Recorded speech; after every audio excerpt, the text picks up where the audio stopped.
एक गांव में एक बूढ़ा आदमी रहता था।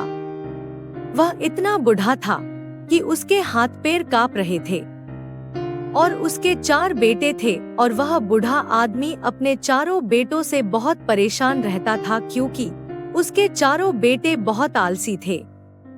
वह बूढ़ा आदमी सोच रहा था कि अगर मैं मर जाऊंगा तो इन चारों का क्या होगा।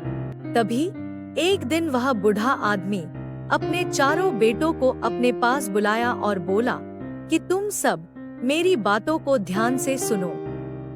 मैंने गांव के पीछे वाले खेत में सोने चांदी का खजाना छुपा कर रखा है, तुम चारों भाई आपस में बांट लेना।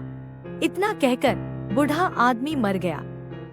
इतना सुनते ही उसके चारों बेटों के मन में लालच आ जाता है और फिर चारों भाई मिलकर अपने पिता का अंतिम संस्कार करते हैं और उसके बाद चारों भाई गांव के पीछे वाले खेत में चले जाते हैं और सारा खेत की खुदाई करते हैं, परंतु कहीं भी सोने और चांदी का खजाना नहीं मिलता है।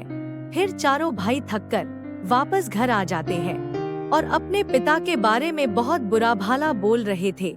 तभी गांव के एक बूढ़ा आदमी ने उन चारों भाइयों को एक सलाह देते हुए कहा कि सुनो, तुम सबने इतना मेहनत कर उस खेत की खुदाई किए हो, अब तुम चारों भाई मिलकर उस खेत में गेहूं रोप दो। उसमें जो भी अनाज उत्पन्न होगा वही तुम सबका खजाना होगा।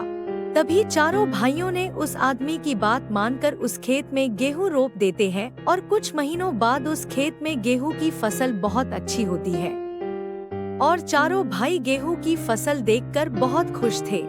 और फिर इसी तरह चारों भाई खेतों में मेहनत करने लगे और खुशी खुशी अपना जीवन बिताने लगे। इसलिए कहा जाता है दोस्तों कि बड़े बुजुर्गों की बात को कभी भी बुरा नहीं मानना चाहिए। हमारा यह वीडियो बनाने का उद्देश्य इतना है कि हमारा समाज मेहनत कर आगे बढ़े। इस तरह के वीडियो देखने के लिए हमारे चैनल को सब्सक्राइब जरूर करें। धन्यवाद।